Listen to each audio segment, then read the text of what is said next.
நானும் நடிகர் தான், உங்களுக்கு தெரியும் தானே. ஏன்னா என்னைக்கு என்னமோ ஒருத்தன் தான் நடிகர் மாதிரியே ஒரு பில்டப் நடந்துட்டு இருக்கு தமிழ்நாட்டில். அது யுத்த களமாக இருந்தாலும் அந்த இடத்திற்கு அந்த மக்களை சென்று சந்திக்கக்கூடியவன் தான் உண்மையான தலைவர். பயந்து ஓடுபவர்கள் என்றைக்கும் தலைவராக மறைய முடியாது. எடப்பாடி அது டெட் பாடி, அது முடிஞ்சு போச்சு. 200 கோடி ரூபாயை விட்டுட்டு ஒரு நடிகர் வர்றாரு, அவர் நினைச்சா ஆல்ரெடி தான் உங்ககிட்ட 2000 கோடி இருக்கேப்பா. 200 கோடி இருந்தா என்ன, இல்லாட்டி என்ன? 200 கோடியை இழந்து நான் வருகிறேன் என்றால் நான் சொல்லுகிறேன் 2 லட்சம் கோடி சம்பாதிப்பதற்காக வருகிறார். டயா பூஸ்டர் சுகரை கண்ட்ரோல் பண்ணும், உங்க ஆரோக்கியத்தை மீட்டு தரும். சர்க்கரையை கட்டுப்படுத்துறதுக்கான எளிமையான வழிமுறை, இயற்கையான வழிமுறை. அனைத்து மருந்து கடைகளிலும் கிடைக்கும். எனக்கு இந்த எழுதி வச்சு படிக்கிறது பேசுறது இதெல்லாம் எனக்கு தெரியாது. என் மனசுக்கு என்ன படுதோ அதை நான் பேசுவேன். அதுல சில பேருக்கு பிடிக்கும், சில பேருக்கு பிடிக்காது. அதை பத்தி நமக்கு கவலை இல்லை. நாம என்ன சொல்றோம் அப்படிங்கிறது ரொம்ப முக்கியம். நம்ம அப்பா அத்தா பிள்ளைங்களுக்கு எவ்வளவு நல்லது சொல்றோம், எல்லா பிள்ளைங்களும் கேட்குதா? கேட்கலையே. அதுக்காக நம்ம என்ன பண்றோம்? கேட்காத பிள்ளைங்க கேள்வி எடுத்து போட்டுவிட்டு விடுறதும் கிடையாது.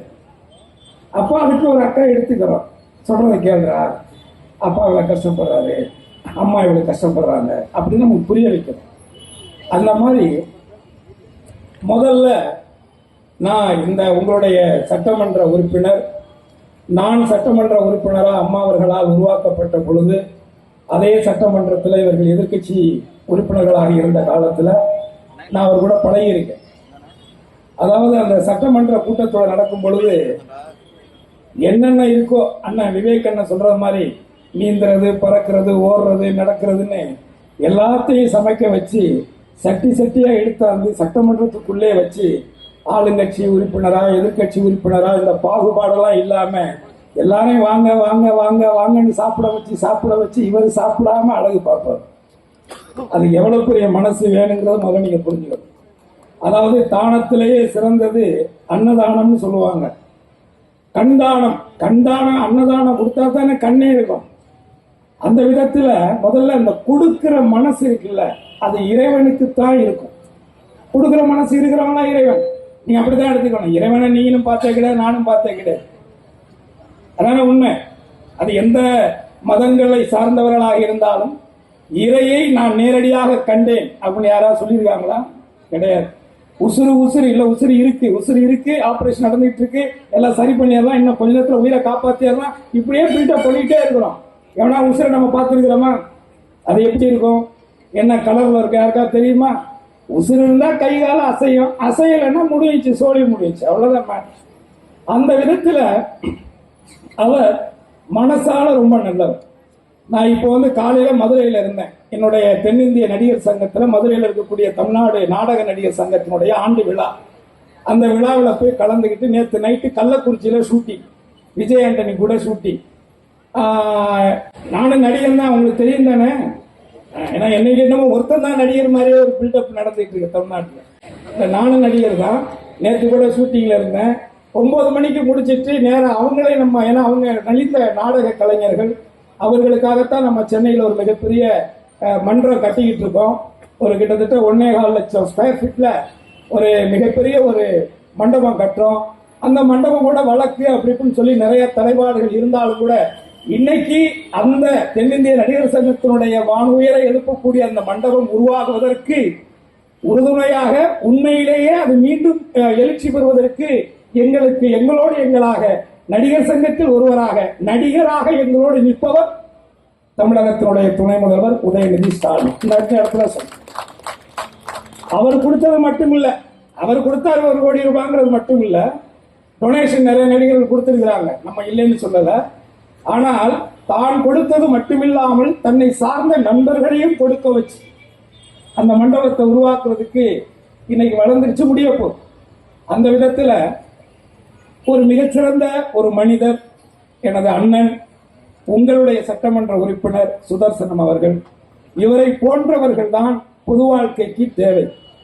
அவர் பெரிய கோடீஸ்வரர், உங்களுக்கு தெரியல, அவர் பெரிய பண்ணையார். மாம்பழம் சின்ன எங்க இருக்குங்கிறது பிரச்சனை இருக்கு, ஆனா மாம்பழம் இவர்கிட்ட தான் இருக்கு. அதை முதல்ல நீங்க புரிஞ்சுக்கணும். ஏன்னா ஒரு மாம்பழம் 2 மாம்பழம்லாம் கிடையாது. ஒரு சீசன் வந்துச்சுன்னா என் வீட்டுக்கு மாம்பழம் வரும்.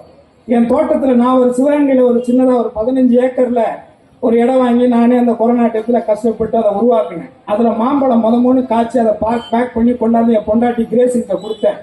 அதை சாப்பிடும்போது ஒரே அழுக. ஏன் கிரேஸ் ஒரு மாம்பழத்துக்கு அழுகிற அப்படின்னு கேட்டேன்.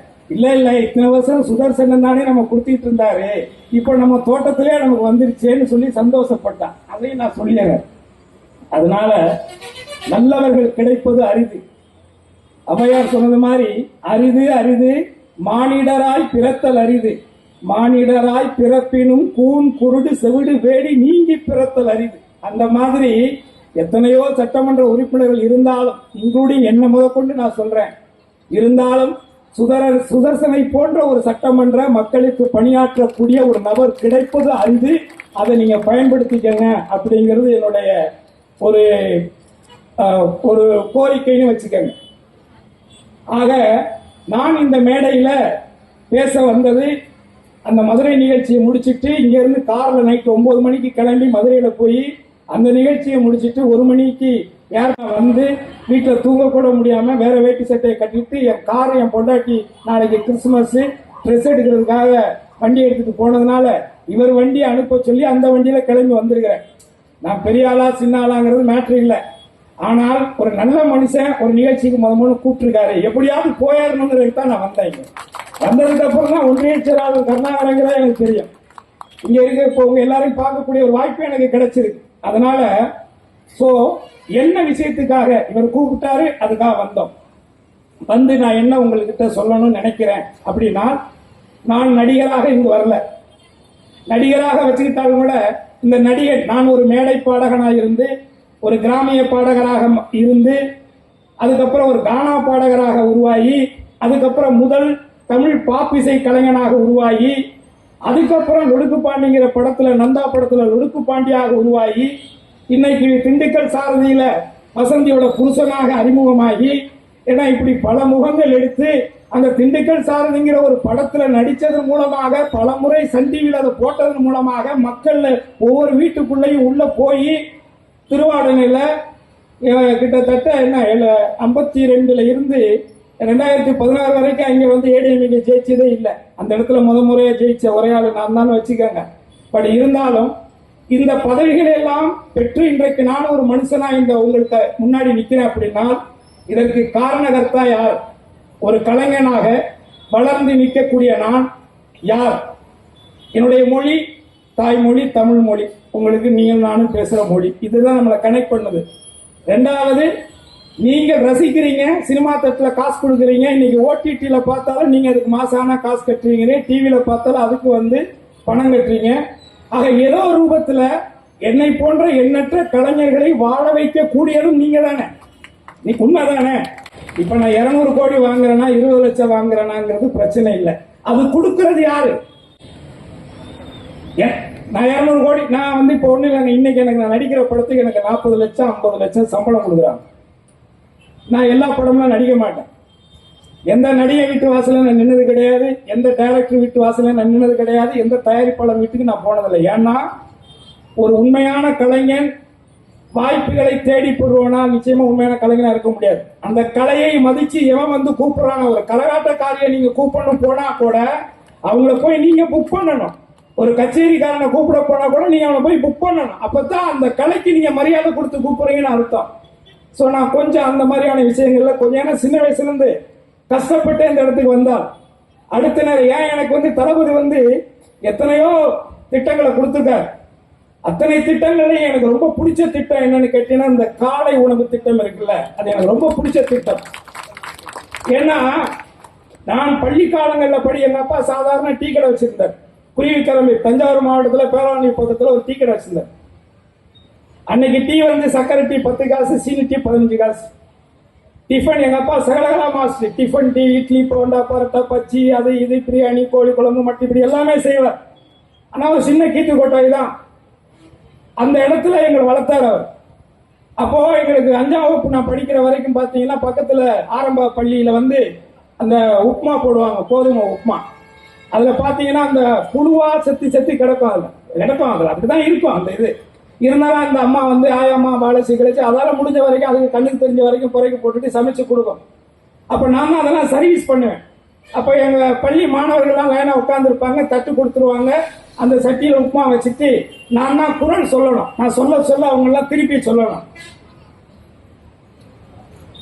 ஒரு குரலை நம்ம சொன்னோம்னா, பகுத்துண்டு சொல்லுங்க பாப்பா, பகுத்துண்டு பல்லுயிர் ஓம்புதல் நூலோர் தொகுத்தவற்றுள் எல்லாம் தலை அப்படின்னு சொன்னோன்னா கும்பிட்டுட்டு ஆளாளுக்கு ஒரு கரண்டியா எடுத்து போட்டுட்டு நானும் சாப்பிடுவேன்.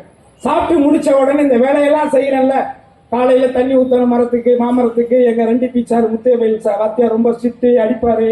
அதனால காலையில போய் மரத்துக்கு எல்லாம் தண்ணி ஊத்திட்டு இதெல்லாம் செஞ்சா எனக்கு எக்ஸ்ட்ரா ஒரு தட்டுல அந்த கோதுமையை கொடுக்கும் அந்த அம்மா.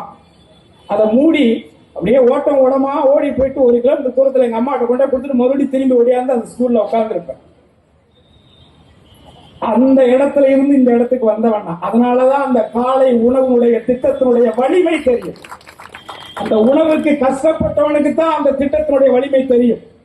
இன்னைக்கு ஒட்டுமொத்தமாக தமிழ்நாட்டில் இருக்கக்கூடிய அரசு பள்ளிகள் அத்தனை பள்ளிகள்லையும் குறிப்பாக இந்த குழந்தைகளுக்கான காலை உணவு திட்டம் இருக்கு. இது இன்றைக்கு கனடாங்கிற நாட்டில் அங்க இருக்கக்கூடிய ஒரு சிட்டியில இந்த திட்டம் செயல்படுத்தப்பட்டிருக்குன்னா இன்றைக்கு ஒட்டுமொத்த இந்தியாவை உற்று நோக்கக்கூடிய திட்டத்தின் செயல் வீரராக இன்றைக்கு நிமிர்ந்து நிற்கக்கூடியவர் தமிழகத்தினுடைய முதல்வர் மாண்புமிகு அண்ணன் தளபதியார் அவர்கள் என்பதை நான் உணர்வோடு சொல்லுகிறேன். ஆகவே நாம இங்க பேசிக்கிட்டே இருக்கலாம். அவ்வளவு திட்டங்கள் இருக்குங்க, அவ்வளவு திட்டங்கள் இருக்கு, அரசுடைய திட்டங்கள். குறிப்பாக சாதி சொல்லும்போது சொன்னதுதான், ஒரு மக்களுக்கு ஒரு துயரம், ஒரு இடையூறு நடந்திருக்குன்னு உடனே அந்த இரவு நேரத்திலையும் இந்த வயசுல எழுந்து கிளம்பி அதற்காக போய் அந்த மக்களை களத்திலே சந்திக்கிறாரே. எந்த ஒரு தலைவன் மக்களுக்கான பிரச்சனை அது எதுவாக இருந்தாலும் சரி, அது யுத்த களமாக இருந்தாலும் அந்த இடத்திற்கு அந்த மக்களை சென்று சந்திக்கக்கூடியவன் தான் உண்மையான தலைவர். பயந்து ஓடுபவர்கள் என்றைக்கும் தலைவராக மாறவே முடியாது. இழந்தவர்கள் மட்டும்தான் சிலையாக முடியும். தேசிய வாழ்வே தெய்வீக வாழ்வு என்று வாழ்ந்தாரே, இந்த தேசத்தினுடைய சுதந்திரத்திற்காக 4000 நாட்களை சிறையிலே கழித்தாரே என் தலைவன் தெய்வ திருமகன் பசும்பொன் முத்துராமலிங்க தேவர். அவர் வாழ்க்கை இந்த தேசத்திற்காக இழந்ததால் தான் சிலையாக நிற்கிறார். தமிழ்நாட்டிலே மட்டுமல்ல, வங்க தேசத்திலே சிலையாக நிற்கிறார். வங்காளத்திலே ஒரு தமிழனுக்கு சிலை இருக்கிறது என்று சொன்னால் அது தெய்வ திருமகன் பசும்பொன் முத்துராமலிங்க தேவருக்கு தான் இருக்கிறது, வேறு எந்த தமிழனுக்குமே கிடையாது. ஏனென்று சொன்னால் அவர் வாழ்ந்த வாழ்க்கை இந்த தேசத்திற்காக. அவர் மட்டுமல்ல, வாவோசியில் இருந்து எத்தனையோ பேர் இந்த மண்ணுக்காக, மண்ணினுடைய விடுதலைக்காக மாண்டவர்கள், வாழ்க்கை இழந்தவர்கள், குடும்பத்தை இழந்தவர்கள். ஏன் ஜம்புத்தீவு பிரகடனத்தை இந்த மண்ணிலே விதைத்தாரே, பெரிய மருது சின்ன மருது, எத்தனையோ போராட்ட காலங்களிலே ஜமீன்தார்கள் மன்னர்கள் எல்லாம் வெள்ளையர்களுக்கு அடிமையாகி தன் வாழ்க்கை இழந்த காலத்திலே வெள்ளையனை எதிர்த்து வெள்ளையனை வெளியேறு என்று தென்பகுதியிலே குரல் கொடுத்து தன் வாழ்க்கை இழந்தது மட்டுமல்லாமல் தன் தலைமுறையே இழந்தவர்கள் சின்ன மருது பெரிய மருது கிட்டத்தட்ட 500 பேர். அவருடைய இரத்த வழி சொந்தங்கள் அத்தனை பேரையும் வெள்ளையருடைய அரசு கொன்று குவித்தது.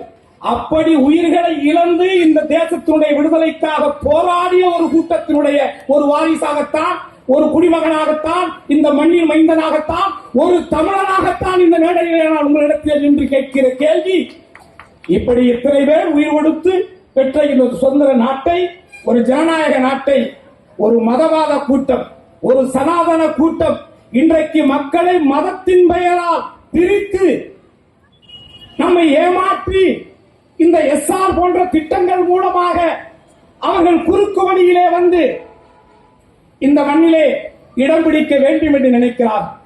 அதைத்தான் நீங்கள் புரிந்து கொள்ள வேண்டும். ஏனென்று சொன்னால், நாம் யாராக இருந்தாலும் நாம் சேர்க்கின்ற செல்வங்கள் சொத்துக்கள் எல்லாமே நமது பிள்ளைகளுக்காக. அந்த பிள்ளைகளை நாம் விட்டு செல்லும் பொழுது, என் குழந்தைகளுக்கு நான் இத்தனை தங்கங்களை சேர்த்து வைத்திருக்கிறேன், இத்தனை வீடு கட்டி இருக்கிறேன், இத்தனை ஏக்கர்களை நிலம் வைத்திருக்கிறேன், இது எதுவுமே நிலையாகாது. அது இருந்தாலும் கூட அந்த சொத்துக்களை வைத்து வாழ்வதற்கு உன் பிள்ளைகளுக்கு இந்த மண்ணிலே உரிமை வேண்டுமா வேண்டாமா? அந்த உரிமை இந்த சனாதன கூட்டங்களால் அந்த பறிக்கப்படும் என்கின்ற ஒன்றைத்தான் உங்களிடத்தில் நான் சொல்ல. மற்றபடி நமக்கு என்ன, இங்க இருக்கிற ஒருத்தருக்கு ஒரு சாமி, இப்ப நான் இருக்கிறேன், எனக்கு ஒரு சாமி இருக்குது. நான் என்ன சாமி, எங்க அப்பா அம்மா எங்க பாட்டன் முப்பாட்டன் எல்லாருமே பேசிக்கா சொல்ல போனா, இன்னும் சொல்ல போனா நான் ஒரு பூசாரி, ஒரு பாரம்பரியமா ஒரு பூசாரி குடும்பத்திலிருந்து வந்தால் எங்களுக்கு நாங்கள் சைவத்தை வழிபட்டவர்கள், நாங்கள் சிவனை வணங்கியவர்கள், முருகனை வணங்கியவர்கள். நாங்க திருநூறு எடுத்து இப்படி பட்டை அடிச்சுக்குவோம். எனக்கு ஒரு மதம் இருந்தது. அதுபோல எத்தனையோ மதங்கள் இந்த நாட்டில், தமிழ்நாட்டிலேயே எத்தனையோ மதங்கள் இருக்கு. இங்க இருக்கிறவங்ககிட்டயே எத்தனையோ ஐயனாரை கும்பிடுறவங்க இருப்பாங்க. அந்த ஐயனாருக்கு எத்தனையோ பேர் இருக்கும். சின்ன கருப்பர் பெரிய கருப்பரை கும்பிடக்கூடியவங்க இருப்பாங்க. மாரியாத்தா காளியாத்தா துர்கான்னு சொல்லி கும்பிடக்கூடியவங்க இருப்பாங்க. இது அவர்களுடைய நம்பிக்கை. அந்த நம்பிக்கையின் பெயரால் இந்த சாமியெல்லாம் கும்பிட்டு துண்ணூறு வச்சா குங்குமம் வச்சா நீ நானும் ஒண்ணுன்னு சொல்றாங்களே. முதல்ல நீங்க ஒன்ன மட்டும் தெரியாம, இங்க இருக்கிறவங்க எல்லாம் பெண்களாக இருக்கின்ற காரணத்தினால், குறிப்பாக என்னுடைய தலைவர் தெய்வ திருமகனார் அவர் இந்த மண்ணில் பேசியது சொல்லியது அடிக்கடி சொல்வது ஒன்றுதான். நான் தாய்மார்களை பார்க்கின்ற பொழுது, என் பெண்களை பார்க்கின்ற பொழுது, நான் அன்றாட வழிபடக்கூடிய பராசக்தியின் மறு உருவமாக பார்க்கிறேன் அவர் சொல்லுவார் எப்போதுமே. அவர் மிகப்பெரிய ஆன்மீகவாதி. அவர் ஆன்மீகவாதி, மதவாதி அல்ல. தேவர் ஆன்மீகவாதி. அவர் எந்த ஒரு காலத்திலும் RSS அமைப்புகளிலோ இந்த சங் பரிவார அமைப்புகளோடோ இல்ல இந்த சனாதன கூட்டத்தோட அவர் எந்த தொடர்பையும் வைத்தது கிடையாது. அதற்கான எந்த ஆதாரமும் கிடையாது. ஆக நீங்க ஒண்ணு புரிஞ்சுக்கங்க, இந்து என்கின்ற ஒரு மதமே கிடையாது. நல்லா புரிஞ்சுக்கங்க, இந்துன்னு ஒரு மதமே கிடையாது. இந்து என்பது வெள்ளையர்கள் நம்மை ஆட்சி செய்த காலத்திலே இந்தியாவிலே பல மொழிகள், பல மதங்கள், பல இனங்களாக இந்த மக்கள் வாழ்ந்து கொண்டிருந்த காலத்திலே ஒவ்வொரு மதமாக பிரித்து நிர்வாகம் செய்வதற்காக இஸ்லாமியர்களை ஒரு மதமாகவும், கிறிஸ்டானிட்டியை ஒரு மதமாக, கிறிஸ்துவர்களை ஒரு மதமாகவும், அடுத்து பல மதங்கள் இருக்கக்கூடிய சீக்கியம், பாசி, புத்தம், வைணவம், இப்படி பல மதங்கள் இருந்த நிலையிலே நிர்வாகம் செய்வதற்காக வைத்த பொது பெயர் இந்து. அவ்வளவுதான், அது மதமே கிடையாது. ஆனால் இந்து என்பது வேறு. இப்ப நீங்க நான் சிவனை கும்பிடுறேன், நீங்க பெருமாளை கும்பிடுறீங்க, நீ நானும் இந்து வச்சுக்கலாம், தப்பு இல்லை. ஆனால் இந்து என்பது பொது பட்டியல் இருக்கும். எல்லா இத்தனை மதங்களை சேர்த்த ஒரு பொது பெயர் இந்து. இந்துத்துவா என்பது வேறு. இங்க என்ன பிரச்சனைனா, இந்துத்துவா என்பது என்னங்கிறதா இங்க பிரச்சனை. அத நீங்க காவி கலருக்கும் இந்த கலருக்கும் நிறைய வித்தியாசம். தயவு செஞ்சு நீங்க அதை தான் புரிஞ்சுக்கணும். பார்ப்பனர்கள், குறிப்பாக ஆரியர்கள், பார்ப்பனர்கள் மணி அடிக்கும் போது அவர் சொல்ற மந்திரம் கடவுளுக்கும் புரியாது, உனக்கும் புரியாது, எனக்கும் புரியாது. என்ன நல்லா புரிஞ்சுக்கங்க, எந்த கடவுளுக்கும் அந்த மந்திரம் புரியாது. அது அவர்கள் வாழ்வதற்காக உருவாக்கி கொண்ட ஒரு மந்திரம், அவ்வளவுதான். நீங்க அப்படித்தான் பார்க்கணும். அதை பெரியார கூட தான் சீக்கிரமா சத்துன்னு எத்தனை யாகங்கள் நடத்துறாங்க. அவரால் என்னால முடியல, அவரால் தான் ரிட்டையர்மெண்ட் வாங்கிட்டு போனார்.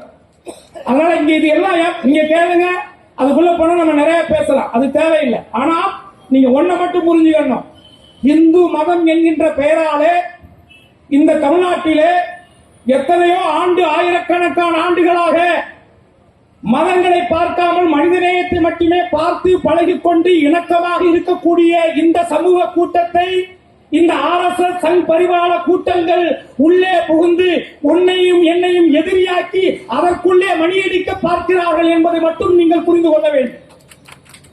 ஆனால் ஒன்றை மட்டும் சொல்கிறேன், என்னை பொறுத்தவரை எனக்கு ஒரு சமுதாய அடையாளம் இருந்தாலும் கூட நான் தாய்மொழி தமிழ் தான். அதுல ஒண்ணு வேற ஒண்ணும் கிடையாது. என்ன முதல்ல நான் சொன்னதுதான், உங்களால் உருவாக்கப்பட்ட நடிகனாக இன்றைக்கு வளர்ந்து நிற்கக்கூடிய நான், உங்களுக்கு ஒரு பிரச்சனை என்று வருகின்ற பொழுது அதை வேடிக்கை பார்க்கக்கூடியவனாக நான் இருக்க மாட்டேங்கிறத அந்த இடத்துல சொல்றேன், அவ்வளவுதான். நாளைக்கு இங்க இருக்கக்கூடிய சோழாவரமா இருந்தாலும் சரி, முண்டியம்மன் நகரா இருந்தாலும் சரி, ரெட்டில்ஸா இருந்தாலும் சரி, இதை தாண்டி போற திருவள்ளூர் மாவட்டத்தில் எங்க இருந்தாலும் சரி, எந்த இனமாக இருந்தாலும் சரி, அது தமிழ்நாடாக இருந்தால் எந்த ஒரு பிரச்சனையாக இருந்தாலும் அந்த இடத்திலே நிச்சயமாக நான் வருவேன். எனக்கு முன்பாக தமிழகத்தினுடைய முதல்வர் மு.க. ஸ்டாலின் அண்ணன் அவர்கள் வருவார். இதுதான் நம்ம மைய கருத்து. மதவாத கூட்டத்தால் மனிதனுடைய சமூக நல்லிணக்கத்தை சீர்குலைக்க திட்டமிடுகின்ற இந்த சங் பரிவார கூட்டத்திற்கு எதிரான ஒரு வார் தான் வரக்கூடிய தேர்தல். இதை மட்டும் நீங்க புரிஞ்சுக்கணும். இது ரொம்ப ரொம்ப முக்கியம். இது ரொம்ப ரொம்ப ரொம்ப ரொம்ப முக்கியம். ஏன்னா நம்ம அவங்கள உள்ள விட்டுட்டீங்கன்னா நம்மளுடைய மொழி அழிஞ்சிடும். ஒரு மொழி அழிந்தாலே ஒரு இனம் அழிஞ்சிடும். இது ஏதோ ஒரு இனம் இல்ல. நீ எத்தனை வருஷ வரலாறை எடுத்து பார்த்தீங்கன்னாலும் கூட எல்லாம் புது புது கதையா சொல்லுவாங்க. இப்ப அண்ணன் சொன்னது மாதிரி, சட்டமன்ற உறுப்பினர் சொன்னது மாதிரி, இன்னைக்கு 100 நாள் வேலை திட்டம். நான் கிராமத்துல தான் வாழ்றேன். இப்போவும் சென்னையில ஷூட்டிங் இருந்தா வர்றேன். மற்ற நேரம் எல்லாம் நான் சிவகங்கையில தான் இருக்கேன். எங்க ஊருக்கு பக்கத்துல தாந்தியூர்ல தான் இருக்கேன். அங்க இந்த 100 நாள் வேலையில நல்லா உங்களுக்கு தெரியும், வயசானவங்களை வீட்டுல வச்சிருக்கும் பொழுது அவங்கள ஒரு தொந்தரவா ஒரு இதோ ஒரு அவங்களுக்கு அவங்கள ஒரு என்ன சொல்றது ஒரு இதாக ஒரு மரியாதை இருக்காது. உண்மை அது. சில குடும்பங்கள் அபூர்வமா இருந்தாலும் உண்டு. ஆனால் அந்த மாதிரி வயசானவங்களா இருக்கக்கூடியவர்களை வீட்டில் இல்லாமல் அவங்க சும்மா போய் ஒரு மரத்தடியில் உட்கார்ந்து இருந்தாலும் கூட அவங்களுக்குன்னு ஒரு வேலை வாய்ப்பு திட்டத்தை கொடுத்து கிட்டத்தட்ட 10 வருடம் 15 16 வருடங்களாக இருந்த ஒரு செயல் திட்டம் ஆண்டுக்கு அன்றைக்கு காங்கிரஸ் ஆட்சியில் போடப்பட்ட பொழுது 40,000 கோடி ரூபாய் அதற்கான செலவு திட்டங்கள். அன்றைக்கு அது செயல்படுத்த முடியாத பொருளாதார நிலைப்பாடு இருந்த பொழுதும் அதை துணிச்சலாக இன்றைக்கு செயல்படுத்தி இதுவரைக்கும் சரியாக போய்கிட்டு இருந்த ஒரு திட்டத்தை திடீரென்று 100 நாள் 125 நாள் சொன்னா, அப்ப 100 ரூபாய் சம்பளம் வாங்குறவனுக்கு 125 ரூபாய் நாளையில இருந்தா நீங்க என்ன நினைப்பீங்க? சூப்பர்ரா அப்படி நினைப்பீங்கல்ல? அப்படி நினைக்கிறது மாதிரி தான் இது ஏமாத்துறது. 125 நாள் சொல்லிட்டு இந்த திட்டத்தை எப்படி க்ளோஸ் பண்ணலாம்? அவங்களுடைய எண்ணங்களை புரிஞ்சுக்கங்க தயவு செஞ்சு. அது மகாத்மா காந்தியின் பெயரால் இருந்த ஊரக வளர்ச்சி திட்டம் அதானே. அந்த திட்டத்தை இப்ப ஹேராம் ஹரேராம்னு மாற்ற வேண்டிய அவசியம் இருக்கு. தமிழ்நாட்டுக்குள்ள எங்கெங்கெல்லாம் ராமர் கோயில் இருக்குன்னு வச்சுக்கோங்க. எத்தனை கோயில் இருக்குன்னு எனக்கு தெரியாது. அப்படி இருந்தா கூட சத்தியமா ஒரு தமிழ்நாட்டுக்காரன் கூட அந்த கோயிலை கட்டியிருக்க மாட்டான். பார்ப்பனர்கள் மட்டும்தான் கட்டியிருப்பான். அதுல ஒரு மாற்று கருத்தே கிடையாது. ஆக ஒரு மகாத்மா காந்திங்கிறவர் இந்த தேசத்திற்காக உழைக்கலையா? கஷ்டப்படலையா? எத்தனை போராட்டங்களை கையெடுத்தாரு? ஒரு மிகப்பெரிய ஒரு நாட்டு ஒரு ஜனநாயக நாடை உருவாக்குறதுக்காக அவர் எவ்வளவு கஷ்டப்பட்டாரு? அவர் மணி அடிக்கிறவர் தான். ஆனால் இங்க பிரச்சனை அது கிடையாது. அவர் பார்ப்பனராங்கிறதெல்லாம் இங்க பிரச்சனை கிடையாது. அவர் ஆரியராங்கிறதெல்லாம் இங்க பிரச்சனை கிடையாது. ஆனால் அவர் இந்த நாடு எந்த காலத்திலும் மனித நல்லிணக்கத்தோடு இருக்க வேண்டும், பிரிவினவாதத்திற்கு இடம் கொடுக்க மாட்டேன்னு சொன்னார் பார். அவரை யார் சுட்டுக் கொண்டது? மகாத்மா காந்திங்கிறவர். நம்ம எல்லாம் மனுஷங்க தான். சோறு சாப்பாட்டுல உப்பு போட்டு தான் சாப்பிடுறோம். அந்த உப்புக்கு கொஞ்சமாவது நன்றி இருக்கணும் இந்த தேசத்திற்கா. அதனாலதான் மகாத்மா காந்தி அவருக்கு ஒரு பேர் இருக்கு. நீ வச்சிருக்கிற நோட்ல கூட அந்த படம் இருக்குல்ல. ஆனால் இவர்களுடைய சூழ்ச்சி என்னன்னா காந்தி அவங்களுக்கு பிடிக்காது. ஏன்னா காந்தி, தேவர், பாபு சிதம்பரம் பிள்ளை இது போன்ற எண்ணற்ற பேர்கள் எல்லாம் இந்த மண்ணுக்காக விடுதலைக்காக கஷ்டப்பட்டு உழைச்சி செத்து சுண்ணாம்பானவங்க.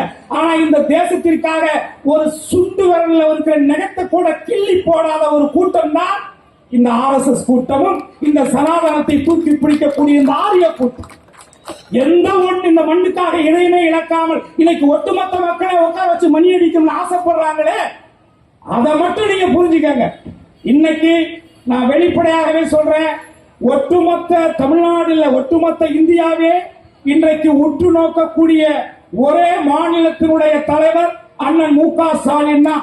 அதுக்கு காரணம் என்னன்னு சொன்னால், அதற்கான காரணம் என்னன்னா சித்தாந்த அரசியல் கோட்பாடு கொள்கை. அவர் அன்றைய காலத்திலிருந்து பேரறிஞர் அண்ணா அவர்கள் உருவாக்கிய திராவிட முன்னேற்ற கழகத்தில் இருந்து இன்றைக்கு இருக்கக்கூடிய துணை முதல்வராக இருக்கக்கூடிய அருமை சகோதரர் உதயநிதி ஸ்டாலின் வரைக்கும் வா போட்டு பாப்போம்னு கூப்பிடுறாங்கல்ல. ஒருத்தருக்கான சொல்லுங்க நீங்க ஒட்டுமொத்த இந்தியாவில் ஒரு முதலமைச்சர் வாடா போட்டு பார்த்தல வான்னு கூப்பிடுறாருல. ஏன்னா நம்மளுடைய இதுதான் நம்மளுடைய சித்தாந்தம், இதுதான் நம்மளுடைய மண், இதுதான் நமது கொள்கை. அந்த அடிப்படையில் தான் அவர் சொல்றார். ஆக இந்த மாதிரியான சூழல் வரக்கூடிய சூழல்ல நீங்க நல்லா புரிஞ்சுக்கங்க. சகோதரர் சாதி கூட சொன்னார் எடப்பாடி அது டெட் பாடி, அது முடிஞ்சு போச்சு. இனிமே அதை பத்தி நம்ம பேச வேண்டிய அவசியம் இல்லை. ஏன்னா அந்த கட்சி என்ன உருவாக்குனது எடப்பாடி எல்லாம் கிடையாது. எடப்பாடியோ டிடிவி எல்லாம் கிடையாது. என்னை உருவாக்குனது புரட்சி தலைவி அம்மா. அவங்க தான் எனக்கு சீட்டு கொடுத்தாங்க. நான் நின்று ஜெயிச்சேன். ஓகே, அந்த அம்மா செத்துட்டாங்க, என் வாழ்க்கையும் போச்சுட்டு அதோட வந்துட்டேன். ஏன்னா அதுக்கப்புறம் இவங்க ஏதாவது செய்வாங்கன்னு பார்த்தேன். எதுவும் செய்யல. செய்வாங்கன்னா எனக்கு செய்வாங்களான்னு நினைச்சிடாதீங்க. நான் எச்ச சோறுலாம் சாப்பிடவே மாட்டேன். கஞ்சி சோறா இருந்தாலும் உழைச்சுதான் சாப்பிடணும்னு நினைப்பேன். அது என்னுடைய கேரக்டர். ஆனால் நான் எதிர்பார்த்தது அண்ணா திராவிட முன்னேற்ற கழகம் எந்த காலத்திலும் ஒரு முறை நான் தவறுதலாக பிஜேபியோடு கூட்டணி வைத்து விட்டேன். என் வாழ்நாளில் இனிமேல் அது நடக்காதுன்னு சொன்னாங்க அம்மா. ஆனா எடப்பாடி என்ன பண்ணார்? ஒட்டுமொத்தமாக அந்த 4 ஆண்டு கால ஆட்சியை வளர்த்துக் கொள்வதற்காக, தன்னுடைய வாரிசுகளுக்கான செல்வங்களை, சொத்துக்களை ஆட்டைய போடுவதற்காக, தமிழகத்தை சுரண்டுவதற்காக, சுரண்டிய பணங்களிலே தன்னை சார்ந்த தன்னுடைய சமூகத்தாரை வளர்த்து விடுவதற்காக, அவர் சார்ந்த அந்த பகுதியிலே நலத்திட்டங்கள் என்கின்ற பெயரிலே, மேம்பாட்டு திட்டம் என்கிற பெயரிலே ஒவ்வொரு திட்டத்திலும் கோடி கணக்கிலே லஞ்சம் பெறுவதற்காக, தான் செய்த ஊழலை மறைப்பதற்காக ஒட்டுமொத்த தமிழகத்தினுடைய உரிமையை அடகு வைத்தவர்தானே அந்த தெற்பாடி எடப்பாடி. அதனாலதான் நான் சொல்றேன், மிகப்பெரிய கட்சி தான். நான் ஏன் சொல்லல, திராவிட சித்தாந்தம் உள்ள இந்த தமிழ்நாட்டில் திராவிட கட்சி ஒரு கட்சி அழியுதுன்னா அது தமிழ்நாட்டுக்கு நல்லது இல்லை, அது தளபதிக்கு தெரியும். ஆனால் இவர் யாருங்கிறதா இங்க பிரச்சனை. இவர் அதற்கு தகுதியற்றவர். அதை பற்றி பேசி நம்ம நேரத்தை வீணடிக்க தேவையில்லை. ஆனால் இதற்குள்ளே, இந்த பலகீனமான நேரத்துக்குள்ளே தனித்தனியாக பிரிச்சு 4 மாடு ஒன்னா போனா ஒரு புலியோ சிங்கமோ வேட்டையாடாது, தனித்தனியா போனா வேட்டையாடும் சின்ன வயசுல ஒரு கதை சொல்லுவாங்களே, அந்த மாதிரி இந்த தமிழ்நாட்டுக்குள்ளே இந்த ஒரு கொள்கை ரீதியாக, சமூக ரீதியாக, மத நல்லிணக்கத்தோடு வாழக்கூடிய அந்த மக்களிடத்திலே உள்ளே புகுந்து ஓட்டுக்களை திருடுவது, எஸ்ஆர் போன்ற திட்டங்களை யோசிப்பது, இதன் மூலமாக உள்ளே புகுவதற்கு பிரித்தாளும் சூழ்ச்சியை இந்த பாசிச பாஜக செய்து கொண்டிருக்கிறது என்பதை நீங்கள் உணர வேண்டும். தயவு செஞ்சு அதை மட்டும் புரிஞ்சுங்க. நமக்கு மோடி நம்ம சொந்தக்காரெல்லாம் கிடையாது. அவர் எந்த ஊருக்காரன்னு நமக்கு தெரியாது. அவர் பேச நமக்கும் புரியாது, நம்ம பேசுறது அந்த அளவுக்கும் புரியாது. அதனால இங்க பிரச்சனை எதுவுமே கிடையாது. எனக்கு நீங்க முக்கியம் நான் நினைக்கிறேன். ஏன்னா நான் சாப்பிட்டது வரைக்கும் போட்டுருக்க சட்டை முதற்கொண்டு நான் நடிச்சு பாடி ஏதோ ஒன்று பண்ணி அதுல கிடைச்ச காசு தானே. அப்ப அந்த காசை கொடுத்த நீங்க தானே. அதுக்காக சொல்றேன். அது என்ன போன ஒரு சின்ன நடிகனுக்கு இருக்கு, 200 கோடி சம்பளம் வாங்குற பெரிய நடிகருக்கு இருக்கணும்ல, அந்த உணர்வு இருக்கணும்ல. நம்ம கண்ணதிலேயே நம்ம அப்பாலாம் தலைவர் கலைஞர்கிட்ட தான் போய் நின்னாரு. அவர் மூலியமா தானே நம்ம எல்லாம் உருவானோம், வளர்ந்தோம். நம்ம பிள்ளையெல்லாம் அப்படித்தானே டெவலப் பண்ணி கொண்டு வந்தோம். இன்னைக்கு அந்த சித்தாந்தத்துக்கு எதிராகவே, தமிழர்களுக்கு எதிராகவே, தமிழருடைய நலனுக்கு எதிராகவே ஒரு மக்களால் உருவாக்கப்பட்ட, மக்களால் வளர்ந்து தன்னை இந்த நிலைமைக்கு கொண்டுட்டு வந்ததுக்கு பிறகு எல்லாரும் சொல்லிக்கிறாங்க 200 கோடி. நான் சொல்றேன், எந்திரன்கிற படம் எப்போ வந்துச்சு? ரஜினி சாருடைய படம் எந்திரன் படம். அந்த படத்துல ஐஸ்வர்யா ராய், ரஜினிகாந்த், ஏஆர் ரகுமான், சங்கர், அப்புறம் பாபி டானின்னு சொல்லி ஒரு ஹிந்தி நடிகர். அதுக்கு அடுத்து பெரிய சம்பளமான நடிகன் தான். 6வது பெரிய சம்பளம் நான் தான் வாங்கினேன் அந்த படத்துல. ஆனா அப்பொழுதுதான் நான் சார்ந்த மக்களுடைய அடிப்படை உரிமைகள், மறுக்கப்படுகின்ற உரிமைகள், மக்கள் தொகையின் அடிப்படையிலே என் மக்களுக்கான இடஒதுக்கீடு போன்ற நிலைகளை வரையறுத்து அதற்காகத்தான் நான் இந்த முக்குளத்தோர் புலிப்படைங்கிற கட்சியை நான் ஆரம்பிச்சேன். இப்போ நான் பொருளாதார அதுக்கு பின்னாடி கீழே தான் விழுந்திருக்கேன். ஆனால் ஏதோ ஒரு 10 பேருக்காக நான் உண்மையா வேலை செஞ்சிட்டு இருக்கேன். ஒரு சின்ன சந்தோஷம் இருக்கேன் மனசுக்குள்ள. அப்ப அந்த அடிப்படையில 200 கோடி ரூபாயை விட்டுட்டு ஒரு நடிகர் வர்றாரு, அவர் நினைச்சா ஆல்ரெடி தான் உங்ககிட்ட 2000 கோடி இருக்கேப்பா. 200 கோடி இருந்தா என்ன, இல்லாட்டி என்ன? இந்த இருக்கு என் போனு, இதுல ஒரே ஒரு அக்கௌண்ட் நம்பர் தான் HDFC பேங்க்ல இருக்கு. நம்பர் எடுத்து ஓபன் பண்ணிப்பார். அதிகபட்சம் ஒரு 50,000 ரூபாய் இருந்தா பெரிய விஷயம். 50,000 ரூபாய் சேவிங் வச்சுக்க தெரியல. 200 கோடி ரூபாய் வாங்குறவங்க ஏன்டா எதுக்குறேன்னு எத்தனை பேர் கேட்டுருப்பாங்க. காசு இன்னைக்கு இருக்கு, நாளைக்கு போய் அது இங்க பிரச்சனை இல்லை. பணம் 200 கோடி இழந்து நான் மக்களுக்கு சர்வீஸ் பண்றதுக்காக நான் இழந்துட்டு வரேன். இல்லை, இன்றைக்கு இவரே ஒரு சங்கீதம். நீங்க நல்லா புரிஞ்சுக்கங்க. இது பெரிய விளையாட்டு, இது பெரிய கேம். இந்த தமிழ்நாட்டுக்குள்ள தமிழர்களை பிரித்தாண்டு பாஜக ஏதாவது ரூபத்தில் தமிழகத்தில் தன்னுடைய காலை பதிக்கணும்னு நினைக்குது. அது சத்தியமாக முத்துவேல் கருணாநிதி ஸ்டாலின் இருக்கும் வரை, அவருடைய மகன் உதயநிதி ஸ்டாலின் இருக்கும் வரை, என்னை போன்ற மனித நேயத்தையும் மதத்தின் பெயரால் மக்களை பிரிக்கின்ற அந்த பாசிச சக்தியை எதிர்க்கின்ற கடைசி உயிர் இருக்கும் வரை உங்களால் தமிழகத்திற்குள்ளே கால் ஊன்ற முடியாது. அது நைனாவா இருக்கட்டும், அவங்க நைனாவா இருக்கட்டும், யாராக வேணாலும் இருக்கட்டும், அதுக்கு வாய்ப்பு நம்ம கொடுத்துடக்கூடாது. நீங்க வாழ்க்கையில யாராவது பாவம் செய்யணும்னு நினைச்சீங்கன்னா பிஜேபிக்கு ஓட்டு போடும். பாவம் செய்யணும், நாளைக்கு நமக்கு பிறக்கிற புள்ள, நம்ம புள்ள பிறக்கிற பிள்ளைக்கு கைகால் விளங்காம போகணும்னு நினைச்சீங்கன்னா ஓட்டு போடுங்க. நான் ஓப்பனாவே சொல்றேன். ஏன்னா அவ்வளவு பெரிய கொடுமையானவங்க. நீங்க வெளியில பேச யோசிக்காதீங்க. 125 பேருக்கு வேலை தர்றேன்னு காந்தி பேரை எடுக்கணும். என்ன இருக்கு? காந்தியுடைய பேர், இந்த நாட்டுக்காக உழைச்ச காந்திக்கு மண்டபம் எங்க இருக்கு, பேர் எங்க இருக்கு, எல்லாத்தையும் எடுக்கக்கூடிய இந்த மத்திய அரசு வல்லபாய் பட்டேலுக்கு கட்டுதே அவ்வளவு பெரிய சிலை. அப்போடைய நோக்கம் என்ன? ஒரு சின்ன கோட்டுக்கு பக்கத்துல பெரிய கோடு போட்டா இந்த கோடு சின்ன கோடா தெரிஞ்சிடும். ஏன்னா ஒரு பெரிய கோடு இருக்குன்னா அதுக்கு பக்கத்துல அதை விட பெரிய கோடா போட்டுட்டா இந்த கோடு மறைஞ்சிடும். இதானே உங்க சித்தாந்தம், இதுதானே உங்களுடைய அரசியல். இது என்ன நாகரிக அரசியல்? இது என்ன நல்ல அரசியல்? தயவு செஞ்சு சொல்றேன், என்ன கடற்தாமரை வந்துச்சுன்னா கொலை நாசமாகும், கடற்தாமரை வந்துச்சுன்னா உடல் நாசமாகும், தாமரை வந்துச்சுன்னா தமிழ்நாடு நாசமாகும். நான் பாராளுமன்ற தேர்தலே சொன்னேன், அதைத்தான் திரும்பவும் நான் சொல்றேன். ஆகவே இங்க தேவை நமக்கு மக்களுக்காக வேலை செய்யக்கூடிய, மக்களுடைய நலன்களுக்காக யோசிக்கக்கூடிய, மக்களுடைய சந்ததிகளுக்கான திட்டங்களை யோசிக்கக்கூடிய ஒரு அமைச்சர், ஒரு முதலமைச்சர் வேணும். அந்த முதலமைச்சர் இந்தியாவிலே சிறந்த முதலமைச்சராக தன்னுடைய மக்களுக்கான செயல் திட்டங்களை திறந்தோறும் புதிதாக மகளிர் உதவித்தொகையிலிருந்து எண்ணற்ற திட்டங்களை கொடுத்து கொண்டே இருக்கக்கூடிய அருமை அண்ணன் தமிழகத்துடைய முதல்வர் மு.க. ஸ்டாலின் அவர்கள்தான் மீண்டும் முதலமைச்சராக வர வேண்டும் என்பது என்னுடைய விருப்பம் மட்டுமல்ல, ஒட்டுமொத்த தமிழருடைய விருப்பம், தமிழ்நாட்டினுடைய விருப்பம். இந்த நிலையில் அவர் வருகிறார், இவர் வருகிறார், எவர் வேண்டாலும் வரலாம் போகலாம், அது பெரிதல்ல. அவர் எந்த சித்தாந்தத்தோடு வருகிறார், எந்த உள்நோக்கத்தோடு வருகிறார்? 200 கோடியை இழந்து நான் வருகிறேன் என்றால் நான் சொல்கிறேன், 2 லட்சம் கோடி சம்பாதிப்பதற்காக வருகிறார்.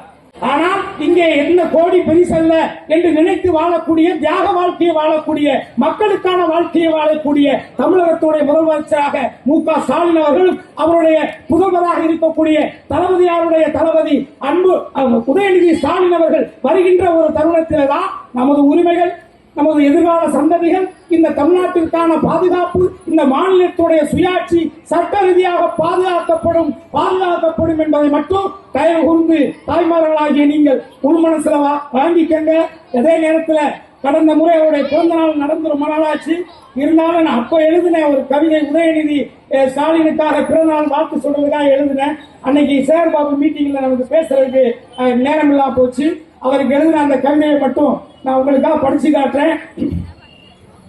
சனாதனத்தை பொசுக்கிய உதய சூரியன், சனாதனத்தை பொசுக்கிய உதய சூரியன் உதயநிதி, பாரத மாதா பங்காளிகளை பந்தாடிய பண்பாளன் உதயநிதி, காவி பேய்களை அடித்து நொறுக்கும் கருப்பு சிவப்பு உதயநிதி, சங்கியனும் வங்கிகளை இந்தியா முழுவதும் கதறவிட்ட திராவிட மதி எங்கள் உதயநிதி, கலைஞர் எழுதினார், முழங்கினார் மக்களுக்காக, அண்ணன் ஸ்டாலின் உழைத்தார், உழைத்துக் கொண்டிருக்கிறார் மக்களுக்காக.